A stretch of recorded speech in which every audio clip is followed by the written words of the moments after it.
Hey, everybody, welcome to the April installment of the Monthly Coaching Club, or the MCC as we like to put it. I am so excited about this guest because imagine if you could, less than 2 years ago, less than 2 years ago, being a successful solo agent saying, I think I want to have a team. And now you're 15 months later, you got 17 people on a team. I mean, you're absolutely thriving. And Michelle did that. So everybody, please welcome Michelle Humes. Michelle, you are the founder of the Humes Group in Peachtree City, Georgia. It's not like Atlanta, so tell us where Peachtree City is so that people can send you referrals, but also tell us about yourself. Okay, so Peachtree City, thank you for having me. I'm so excited to be here. Peachtree City is about 25 minutes south of the Atlanta airport. And Awesome. So we're about 40 minutes from downtown Atlanta. The draw of living on this side of town is less traffic. Delta Airlines is super close, so that's easy. 25-minute commute for a ton of Delta Airline employees. We have a great school system. One of the best things is that we have golf carts throughout our community. So there's 100 miles of golf cart paths. And you don't have to be in all the Atlanta traffic. And you get a lot of bang for your buck in a beautiful, green, family-friendly, really nice community that was actually a planned community back in the 60s. It hasn't been around that long. It's about 35,000 people. We house in Fayette County the #1 largest movie studio outside of California. And that is all it's called Pinewood Forest. And that has brought a ton of growth to because we have the Georgia tax incentive for the movies. Mm-hmm. That's a huge piece of our business. And that's about where we live. So we would love your referrals. About myself, I was raised in Peachtree City, and I was a school teacher, went to University of Georgia, became a school teacher. When I was there, I'm a singer. So I was the chorus teacher at our local high school. But when I was at the University of Georgia, I actually met my husband on stage singing in an opera. And he was hired in to sing the big part in our opera.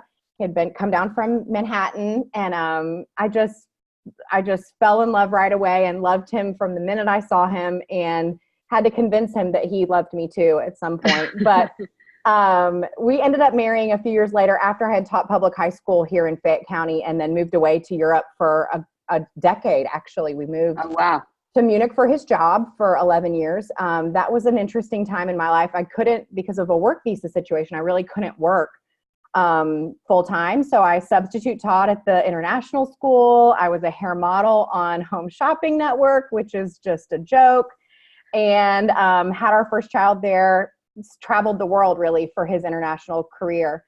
And then when it was time for her to go to school, moved back to our hometown, stumbled into real estate 4.5 years ago on a Groupon, $200.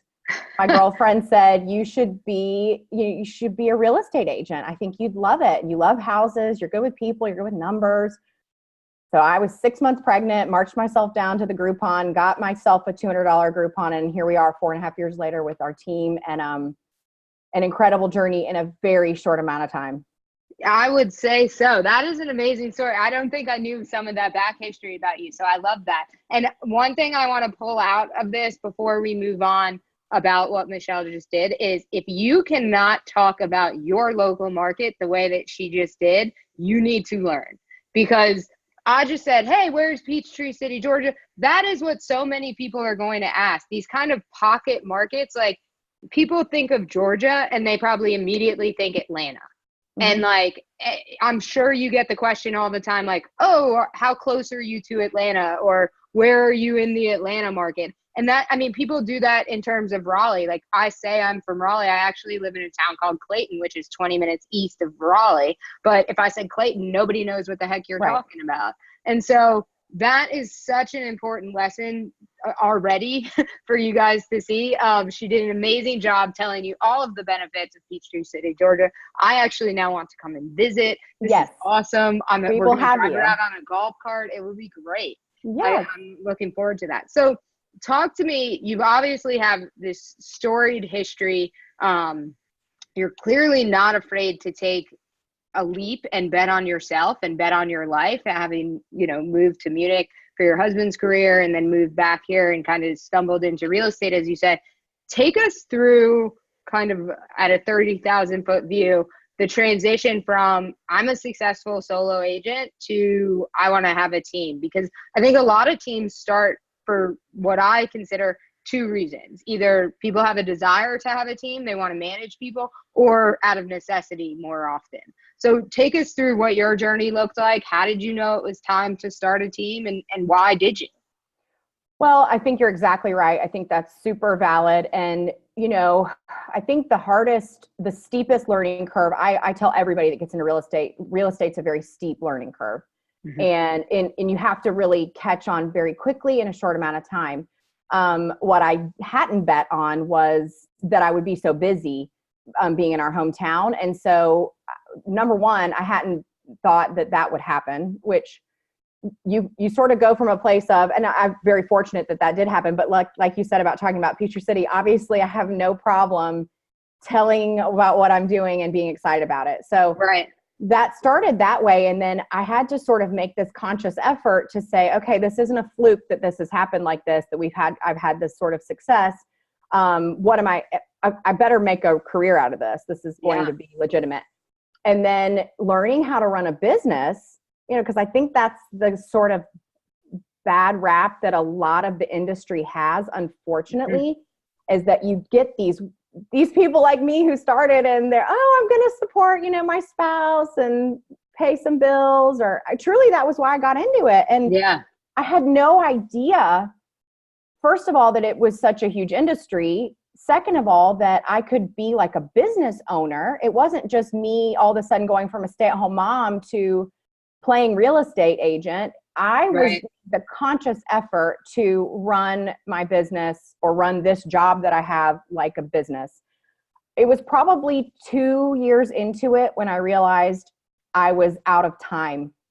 I had a young... Before you go ahead, you said something so important that I don't want anyone to glaze over, because I know this next part's also going to be important. You were not doing this casually. You were looking at this as a business and running a business from the start. And you started thinking about it like a business. And that's when you kind of saw the scales tip toward, I need to be able to scale this, correct? Absolutely. I started it thinking, not knowing what to think. I think that's the thing. You talk to people about getting into the industry and they say, I love to look at houses. It's like, that's not actually what's going to happen. That's cool. That's going to be the least of your worries. You're actually going to figure out how to show as few houses as possible to be able to get somebody to write a contract. That became a game. Like, I'm going to show them 2 houses and they're going to write a contract. Yes.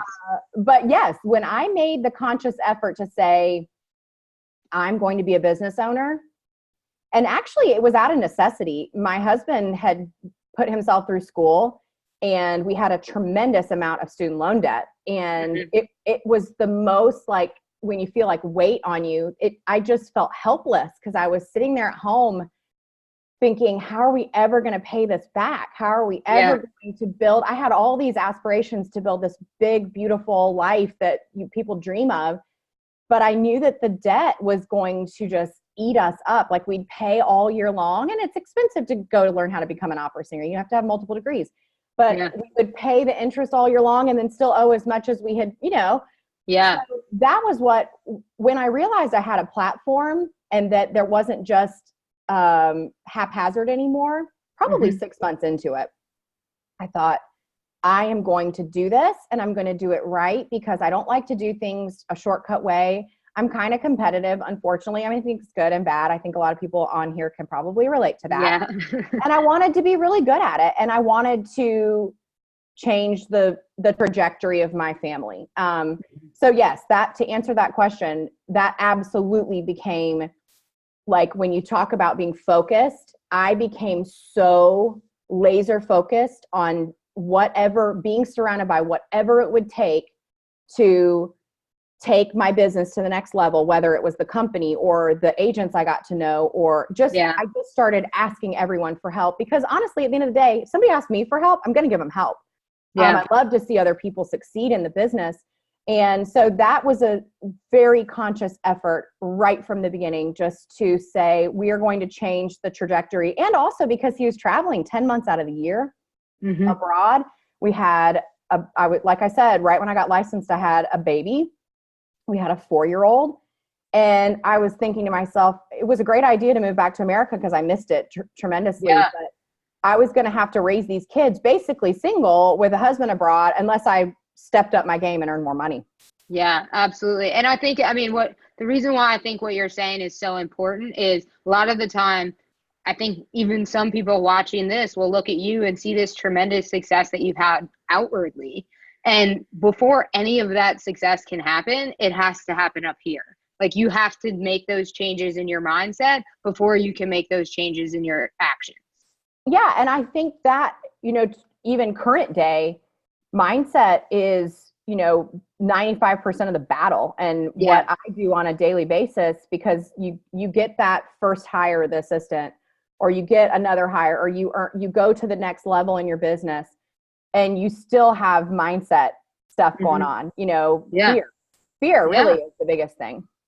Yeah. And I mean, I think that fear, I tell our clients all the time, that fear never goes away. It's not like you're sitting here having this tremendous amount of success now and you still don't have those moments of fear. You just also, that fear motivates action instead of paralyzing you. And that to me is a big differentiator for you. It is. I think that was a huge learning lesson that I heard another leader in our industry say recently. Actually, he said, everybody has fear. It's what you choose to do with it. You can't look at the most successful people in our business and think, oh, well, they've got it easier, or they don't struggle with these things that I think about that keep me up at night. Oh no, like it just continues. It's just deciding, am I going to let that own me, or am I going to say, moving on, we got to do it anyway. Yeah. Have the fear and do it anyway. Absolutely. So growing the way that you've grown, having a team, whether somebody's adding their, first buyer's agent or their 13th, it doesn't matter who it is. I think this thing that happens on teams, and it happens with solo agents too, as they start to scale, is how do I get this person to produce? I have this internal fire that burns within me that I have this necessity in my own mind to produce. What about this guy? Or are you looking for something specific, or is it actions that you feel like happen once they're on the team? Yeah, I'm definitely looking for specific types of people. And I think you asked me kind of a 2-part question earlier, and I maybe glossed over the second part about, getting into why I started a team. But yes, I'm definitely, I got into starting a team because of having a lack of time and needing some of my time back. And then once I sort of got into it, I realized I had the opportunity to become a leader and to become a teacher again in a lot of ways and change the lives of others. And that was a super empowering moment for me, that I realized that I had that capability and that I actually could do it. Not without a lot of failure. I've probably had, my assistants watching are laughing. I've probably had 6 assistants and 4.5. I mean, I've had a lot of help come and go. Don't worry, you're not on the chopping block, assistant. It's okay. No, you guys are wonderful. I love you guys. But that was me. That was me not having any experience and knowing what to look for and how to divvy it up. And you just learn by you just have to keep trying, right? And so, yeah, I'm looking for certain types of people. I definitely ask certain types of questions that I think lend themselves to show if people will go into a victim mode, or if they'll go into survival and thriving mode. And so some of those are like, tell me about leadership that has worked for you in the past. Tell me about an experience like that, like a great leader, and how did they help you, or how did they hinder you, or tell me about a negative experience. You can learn a lot and hearing what people go to. I also ask, tell me about a time that you think of one of the most difficult times in your life that you were able to come out the other end, and how that affected you, and what are you proud about that? Yeah. Because I think people will tell you a lot about themselves with a situational, they'll immediately, I mean, it's very rare that I have somebody say, oh, that's a really tough question. they have something immediately that they think of and that they're proud of, because, we're all people, and people just, they need validation. They want validation, and they want to be heard. And so I spend a lot of that time not saying, what's the split? How many leads are you going to get? What does the team do every day? What are the expectations? We'll get to that. I mean, that's definitely part of it. But I want to hear about what makes them tick. Because ultimately, if you can get to the emotion and get to their core of what's important to them, they're going to get into action. And if you can focus on that and focus on what drives them and what drives what's important to them, and see that in them, that's all people want, really. And I think that's so important to me. Like, one of the things that you're asking when you ask kind of these unconventional questions, if you will, too, is you're also seeing how people think on their feet. Because my philosophy is, when you're starting to scale and you're hiring agents to join a team, if they're out at a showing, I'd say 90% of the questions that they get, they're probably not going to know the answer to at first, just because they're learning, and it's not their fault. It's just like, I didn't know the answer to those questions at first. And so I had to come up with a creative way of like being able to say, let me check on that, or buy myself a little time. And I think that is so powerful, the way that you're asking some of these questions is, one, you've obviously got to get to know who they are, but you got to get to know like how they operate. And I've always hated interviews because I feel like people just put their best foot forward. It's like having a tremendous first date, and then on the second date, you're like, this guy sucks. Who's he? Like, that is not who showed up the first time around. Right. And to your point, that's so smart. I say that to them on the first meeting. I actually say, okay, so our team, which we started this team 15 months ago. So I've had to learn, you have to learn, you just learn what to say and what not to say. And the next time you do it better, and it's just with practice. But I'll say to them, we're a family. And just like any family, we're going to have great times and really high times, and we're going to have really horrible times, and we're going to have to lean into each other. And we are looking to be in business with people who want to work together for a long time. And right away, the people that are just joining a team because they want to get to learn something and then go on their own, they can tell that's not really going to work. And they don't usually want to have the opportunity. So that's helped me a lot. I think people, like you said on the first date, they, like, as a rainmaker and you're growing your team, they think you have to say all just positive things, or how great the team is, or how great you are. And I've just gotten a lot further by saying, look, I just started this about a minute ago. I don't really, I mean, people like just real honesty. I mean, when you were saying about them showing the first houses and not knowing, I'll never forget, I was 6 months pregnant, showing my first sign call on my listing, brand new. I'd been licensed a week, and I might have even been 8 months pregnant. I can't remember by the time I got done with school, but in the South, it's hot and it's muggy. And I had this attorney, Warren, and he is still our client today and a friend. And he was hardcore. He was a lot older than me, and he didn't want to buy our listing. And so I thought, well, gosh, I got to sell him something, before I have this baby. So I'm going to go. I took him across the street to another house, and I said, well, this one looks great. And we go through it all. He says, okay, I want to buy this one. I said, okay. Literally, this is the first time I'd shown a house. And we go in the driveway, and sweat is pouring off of me. And he said to me, okay, well, this is not my first rodeo. So what do you think? What should I offer? And I'm thinking to myself, I don't know anything. I don't even know how to I'm just thinking about the closest air conditioning. I don't know, Warren. Give me a minute. I actually just said to him, well, it is my first rodeo, so I'm going to get back with you on that, and I am going to figure out how to write an offer tonight, and we're going to go from there. In a way, he appreciated the honesty. I'm not saying you always tell your clients you don't have a clue. But, in a lot of ways, you can't fake it. I knew contracts better than me. I was not going to get anywhere by acting like I knew what was up. So just to your point.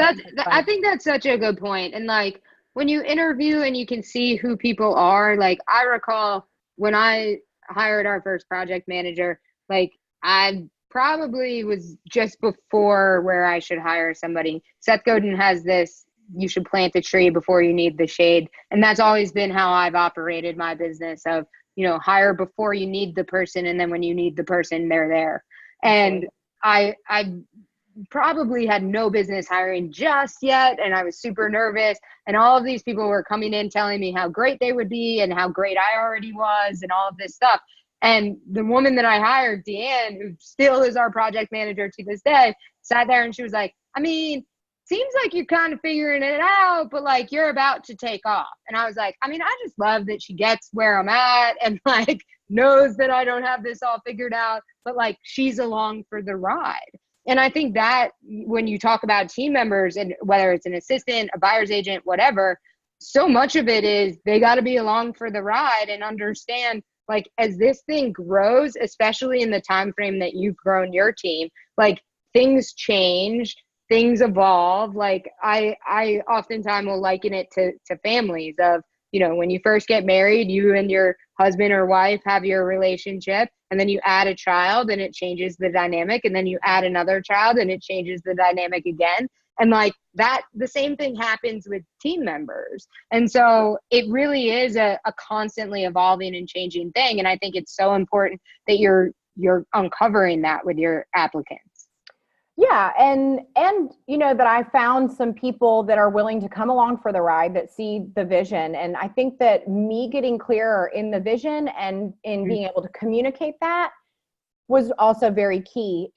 I'm so fortunate to have an operations team on the back end of our, company. That is the core. Our agents are really important to me too, obviously, because they're out there doing the day-to-day work with the clients. But on the back end, if you don't have just even that one person that is so bought in and so your advocate, it's very difficult because it is such a competitive business.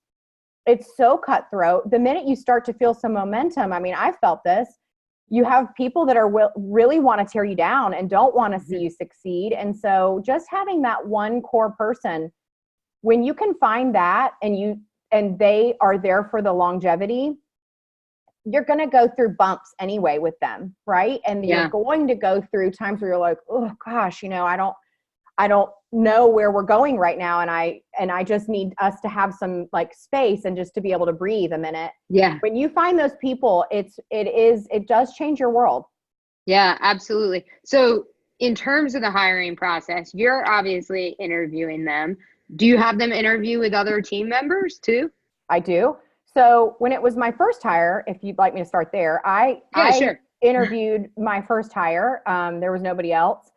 So, but I had made so many other mistakes that I thought, I'm just going to kind of go hardcore. Like, look, I don't know how to do this operations stuff. I'm not controlling in that regard because I stink at it. Like if you try to ask me to go find an amendment somewhere, it's probably saved on my desktop, not in a file. In fact, I start laughing when I realize where people put things and file things. I don't even know what they're called. But I just told her, like, I'm kind of a mess on that side and I just need you to be able to run with it. And if we screw it up, we'll fix it later.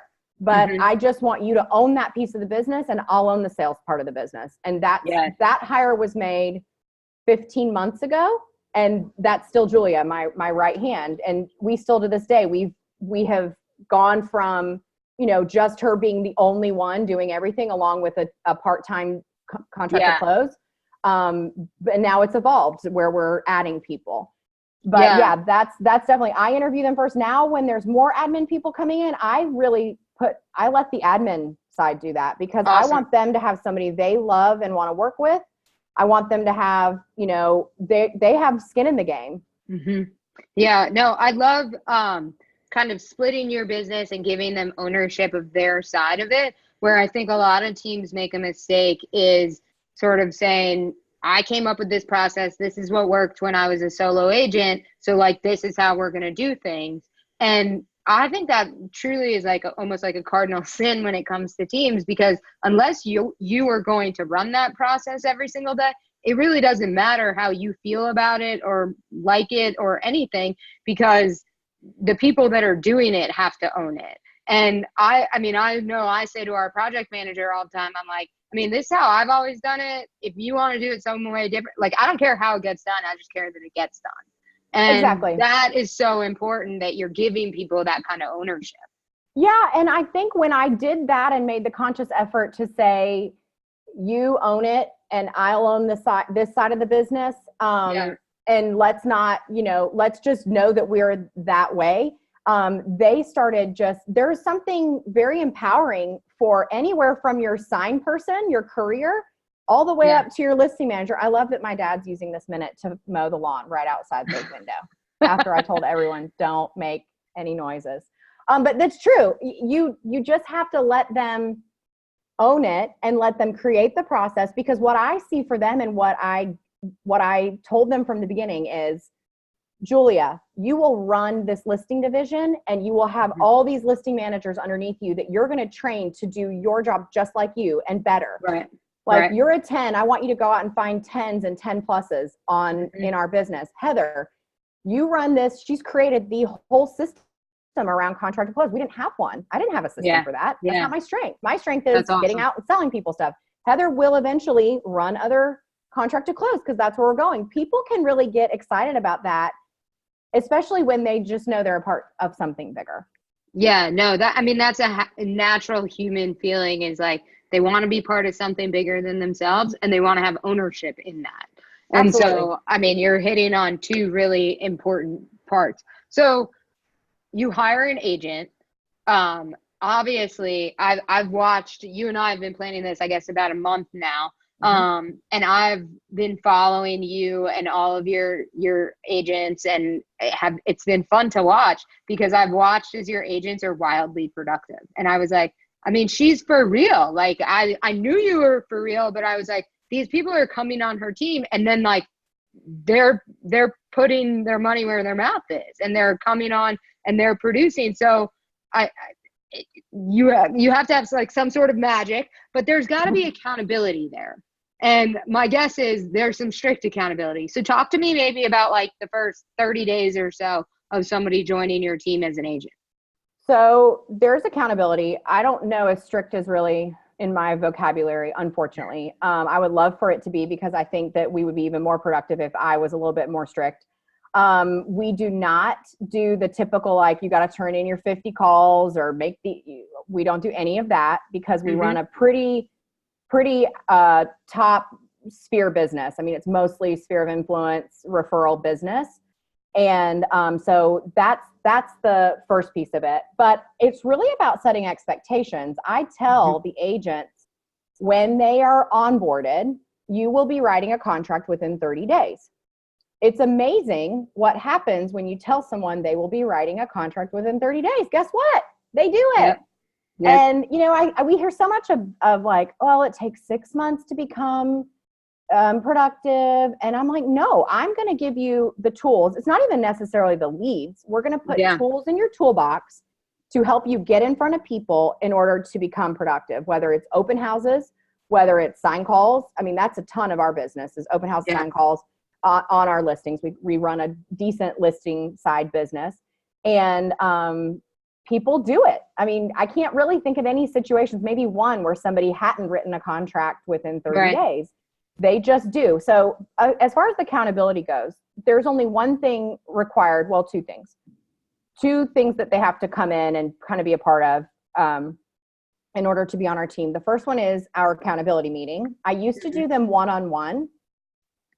And then I really got to thinking about it, and I thought, how am I going to do one-on-one appointments with, like, I want to double I want to double our agent count by the end of this year. So we're at 12, 13 agents. I want to be at 25, 30 by the end of the year. How am I going to hold one-on-ones with every single agent every single week? It'll be the only thing that you're doing. And it's exhausting because they don't want to come in there and say, I didn't do what I was supposed to do. Right. Oh, who wants to do that? So, and I dreaded it. I love my agents, and, I'm still available to them one-on-one whenever they need me, but we changed it. So we do a 1-hour accountability meeting where we all have a partner, and not me, but the rest of the team has a partner. I facilitate the meeting, and then they're accountable to one another. They have 3 goals, micro commitments they are going to make that they choose for the week. And then they tell each other what they are. And then they're in charge of checking on each other. What happens is, not only do you get this So you get new people coming in, you get this bottom up pressure, like Yep. from new ideas, all kinds of that. And then you just get everybody's things that they're their gifts or their talents or something they have experience in. They're all of a sudden willing to help. Oh, I know how to do that really well. I know how to land a buyer consult. I'll work with you on that. Even if they're not their partner. And then you have just the team holding each other accountable and not me saying, now, why didn't you make those calls? You know how to do that so you can get that new car you want. Who wants to hear that? That's super powerful. And I love that you're doing that, because I think that is an amazing strategy, because it also puts, first off, the person being held accountable doesn't want to let down somebody else. But the other person wants to hold them accountable because it is ultimately a reflection of them too. And I do this with my kids all the time, because I can't stand repeating myself, where I'm like, if your brother doesn't do this, you're in trouble too.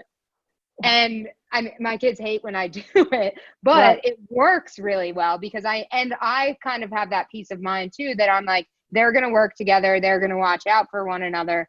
And I mean, if he doesn't do what he's supposed to, like, she's on his ass like white on rice, excuse my language, but, and vice versa. And I think I love that with the team, that is probably evolving in that way as well. Absolutely. And they really, when we changed it, I didn't really know how to do, I didn't know really, because it's very hard to figure out how to build quickly. And I had a lot of people tell me, well, you're not going to be profitable if you build quickly. Like I had all these people telling me, don't go get more people. Like, do you have enough leads to give them? Do you have enough this to give them? I'm like, okay, well, last I checked, if they bring listings, we're all going to make money. Like if they bring a buyer, we're all, it's just creates more business and more market share. That's what I'm looking to do. So, I kind of had to stop listening to that. But yeah, the accountability changed our business. Yeah. When we went from 5 agents to 12, 13 agents right now, that's when it happened, when we started doing that. And then the other thing is that we just have a team meeting, once a week, that we just, the ins and outs of the business and some learning pieces and really praising one another. I spend a lot of time catching people doing good things and catching people doing wonderful things for one another or for our clients. And then I absolutely praise them in front of everybody, to everybody, because everybody wants to be successful and everybody wants to do well. And it's amazing when you start giving shout outs to people for doing a great job, whether on your Slack channel or on Facebook or whatever. Yeah. More good things show up and more, everybody wants to be a part of that. For sure. And I mean, I'll pull from my friend Stephanie Lanier here too. She does, first off, Michelle, it really actually does what she's talking about. I followed her. I could watch her as she celebrates her team members. That's how I know that they're producing, is I can normally see that way.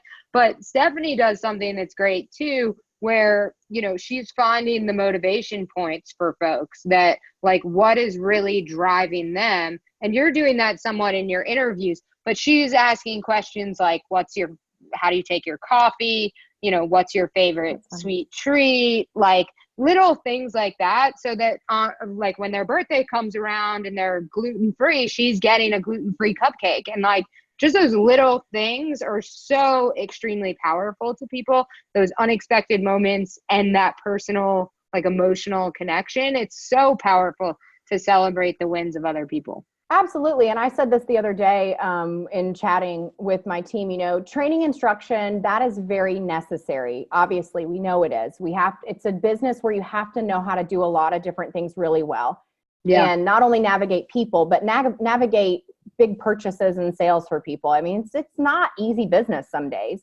Yeah. But really, when you get down to it, the emotion, the experience, belonging to something, that all day long is what has been the absolute key to driving our business forward.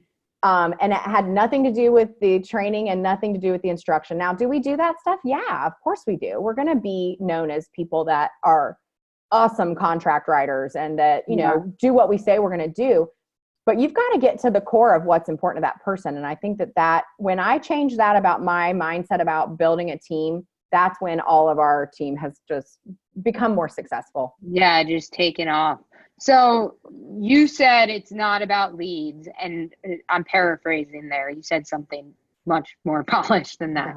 Um, but I've never thought it was. And I'm curious where, in terms of the expectations that you have for your team of, you feeding them versus them bringing business, what do you see happen, and kind of what is the expectation? Like, do you have the expectation that they're bringing business to the team beyond what you're providing? Oh yeah. I mean, I always tell them it's great if you happen to be in the office and a sign call comes in and we'll go round robin on it. Obviously I pass off the bulk of the business to the team. But the expectation is definitely that in order to participate in the team, that you're going to be out searching for business. I mean, you will be sad if you're waiting for me to spoon feed you every single piece of business.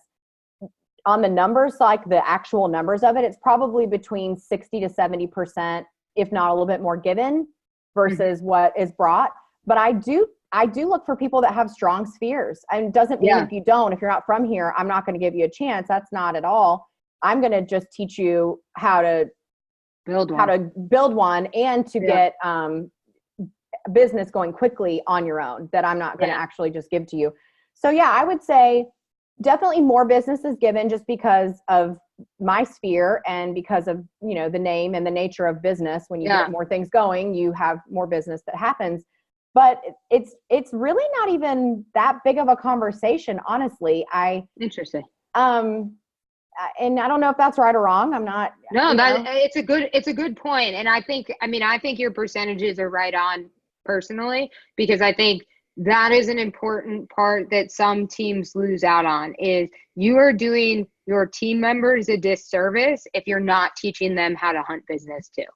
Because the idea of continuing to hand out business, just it's not sustainable. You'll have to figure something out. Like, they'll have to be able to bring something in at some point, and that's a skill that they need to learn, and will only learn through doing it. So I love that that's kind of an expectation of, hey, we want you to build this too.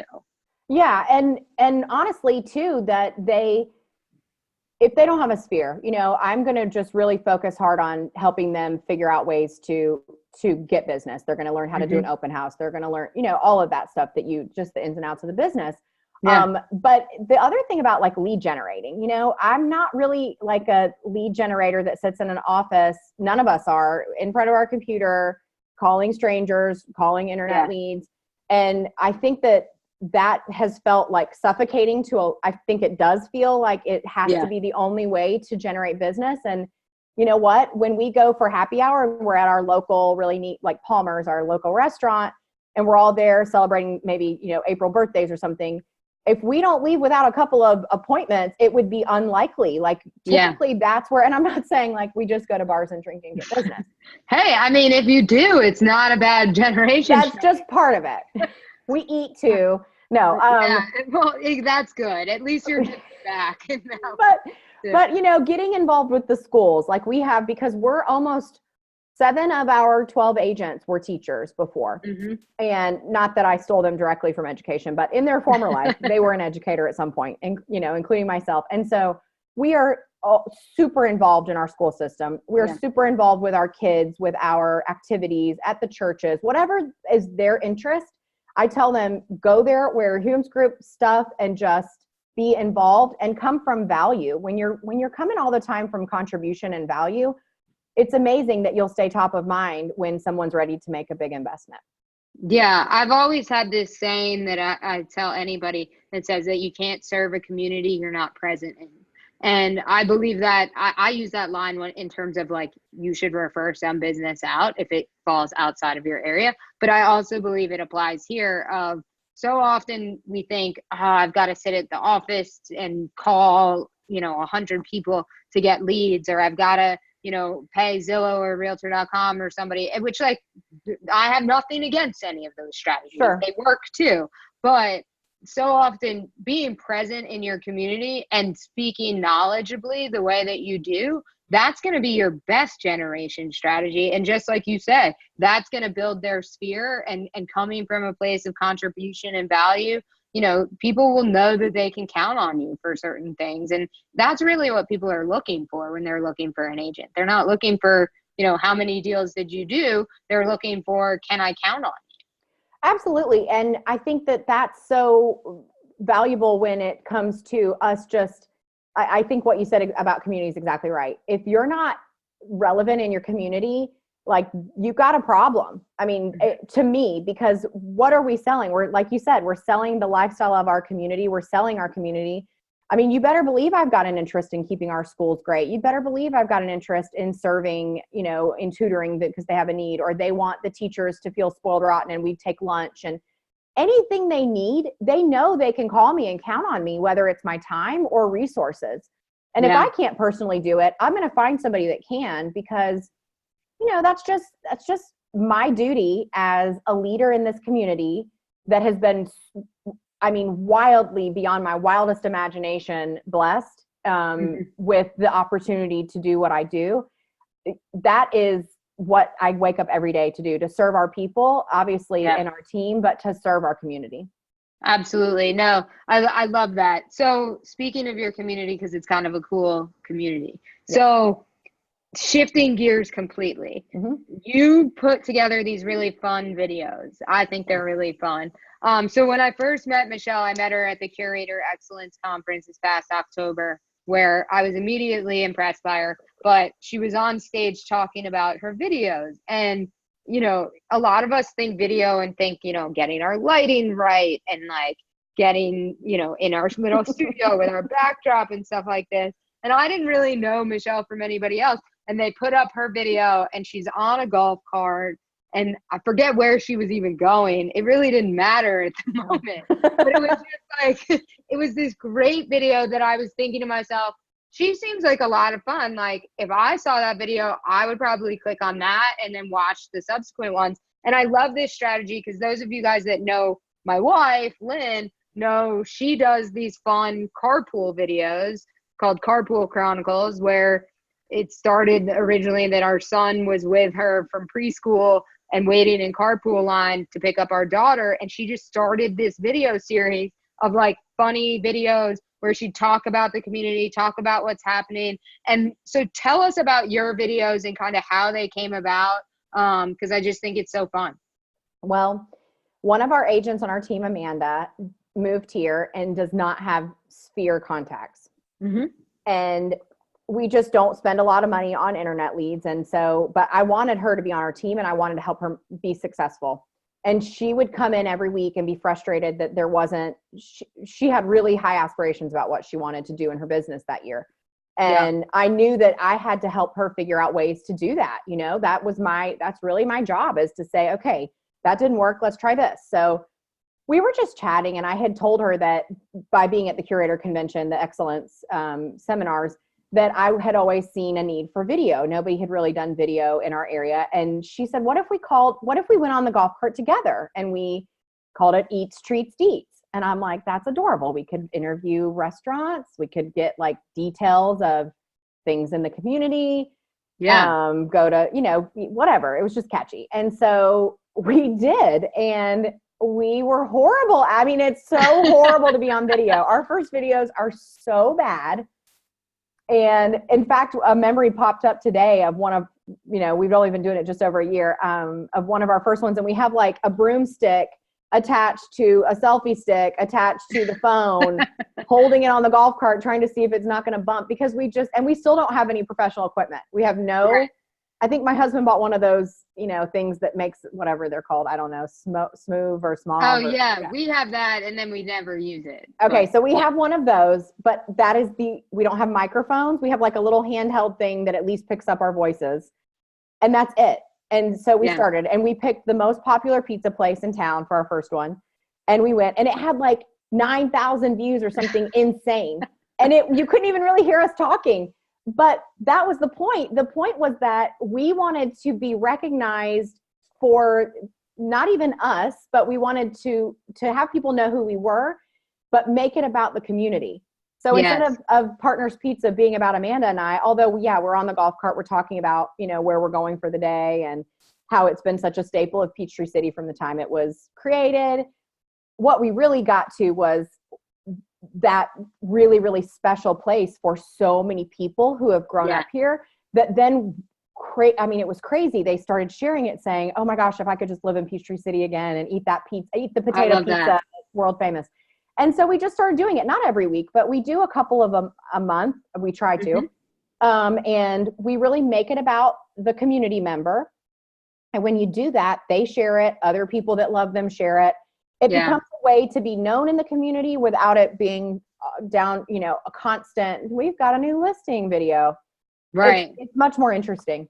Yeah. And what I love about what you're doing with it too is I always say, I say this to my kids. I use my kids a lot as an example, but I say to them, I will never ask you to do something I wouldn't do myself. And I say that to my project manager, to agents we work with. And I imagine you say something very similar to your team members. And I love also that you jumped in on the golf cart and you were like, yeah, let's do this. Like you didn't necessarily have to do it for your business to thrive, but you leading by example in that way, I think is such a powerful way to lead a team.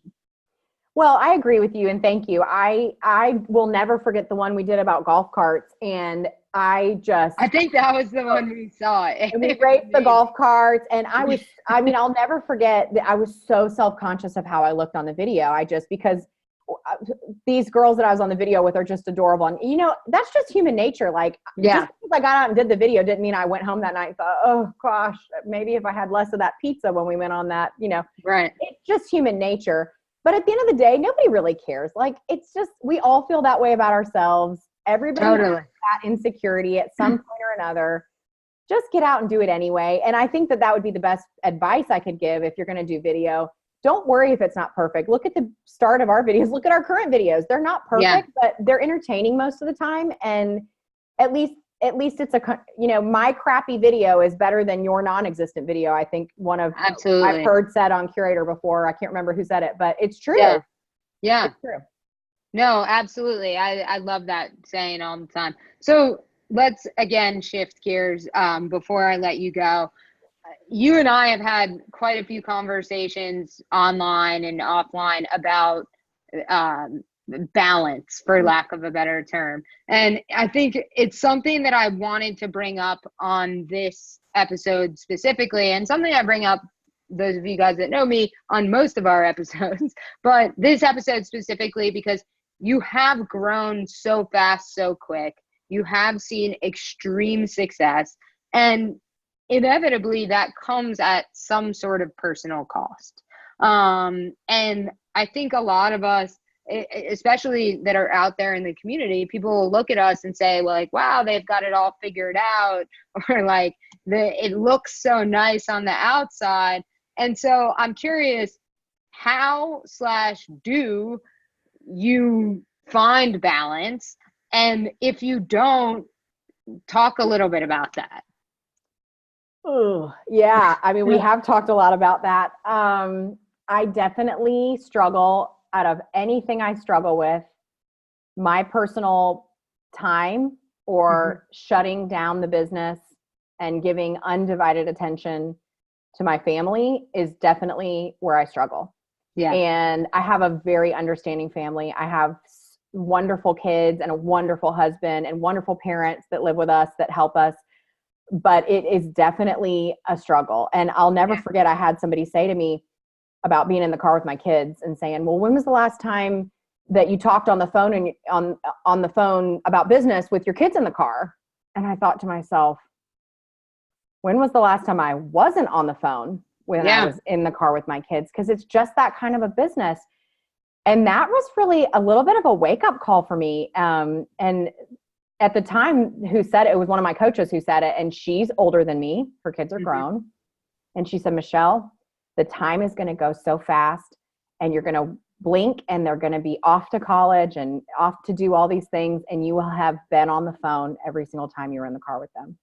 Yeah. And talk about, and you're like, oh, like gut wrenching. I mean, and she made me promise to go tell my kids that I wouldn't talk on the phone in the car with them anymore about work. And Ooh, it's so that's tough. funny. It was so tough. And so if it happens now, like there's some crisis and there's something that has to be addressed right that second, because that's just life and it happens. My 8-year-old pipes up from the back seat and she says, Mama, don't forget you made me a promise. And then, I did. And because at the end of the day, why do you have to remember everything? So smart. Why do we work so hard if we aren't going to enjoy the things that are really most precious to us? There's nothing more important to me in the world than my kids and my husband. Absolutely. I mean, the people around me. I'm fortunate that they are so understanding when I take phone calls later, because you can't build a big business and necessarily shut it off at 5:00. Now, 7 or 8, I mean, 8, I really do it. I don't always do it myself, but I really teach my agents. Can I share a quick story? Yeah. Sure. As if I shared a million other long stories. No, I love them. I'll tell you about balance. One night I showed up and my husband, we were doing PTA breakfast or something, and I showed up and none of the stuff was here and I had to make it, and I had to make dinner, and just life showed up. Yeah. And we had a seller just absolutely texting like mad because their house wasn't sold. And I mean, it was just firing off. I mean, happening. And I'm going through it and just saying all these nice things and saying, don't worry, and then my kids are yanking at my pants, and I'm trying to make the egg casserole for the breakfast, and I'm drinking wine, and I'm thinking, which is clearly the most important of the things that are happening too. And then I accidentally texted him about him instead of my colleague, my coworker, who we were trying to settle him down, and he got it. And I thought to myself, and I wasn't terribly mean, but I definitely did not use choice words. And it was not intended for him. and I wasn't name calling or anything. I was just like, don't worry, he'll cool out by tomorrow morning and it'll be fine. And don't, but just flippant and in a very frustrating moment at him, at my kids, at my husband, at the situation. And from that moment on, I said to my team, I said, when you're home, take care of the stuff you need to at work. Of course, there's always going to be like last minute mess. There's just going to be stuff that shows up. But if you can at all avoid taking some of those phone calls, nothing good ever happens past about 7:30 or 8 in this business. Yeah, absolutely. And I really encourage them to just shut it down. If it's not going to, like, we're not surgeons. It's not going to like be the end of the world usually. And by morning, a lot of times it will be okay. So that's been with regard to like personal time. And I definitely want that for our team, because that's why you join a team. That's why you get into this business to have freedom. And yet you're just glued to You're like, wait, but I can't. Yeah, absolutely. Yeah. No, I mean, what you're hitting on, and I know that you and I have talked about this, and I think it's an important point to raise, is we all are made to feel guilty because we feel like balance means I spend 5 hours over here and 5 hours over here, and like then everyone's happy. And unfortunately, like, hours don't equate to happiness or presence. And so I always tell people you have to balance your happiness versus the hours in the day. And that's so important, because without this team, without your professional success, you would not be the mom that you are. You would not be the human that you are, the wife that you are. And so you need that, but you also need that family time. And so I'm a big proponent of, trying to find the balance in the moments. And, last night, for instance, I had a client that said, I'm leaving tomorrow. I need to talk to you tonight. Is it possible? And they wanted to talk to me at 8:00 because I'm trying to put kids in bed at 8:30. And I was like, look, call me at 9:30. Everybody will be in bed. Things will be settled down. Like, I don't really want to take calls at 9:30 either, but I also know them talking to me at 9:30, I'm going to be able to focus on what they're talking about, probably talk to them for 10 minutes, and like, we'll move on with the day, as opposed to trying to fit it in as I'm doing egg casserole and all that stuff. And I mean, I don't say that to say that I'm doing it better than you are. I definitely am not. I just think it's one of those things that, we're oftentimes made to feel guilty because of our lack of balance, when in reality, you have to understand, and your family has to understand, that this is part of who you are too. And this makes you the better version of yourself. Yeah, and I totally agree with you. And I think the thing that I learned from you when we were texting back and forth about this is, you hear of all these top performers that are getting up at the crack of dawn, and it's like there's something to that. I just am not on the bandwagon yet. I know that would be the key to my success, because when you can focus on what you need to get refilled and feel like, okay, now I'm ready to go out and give back to everybody else, which is what I spend a lot of my day doing.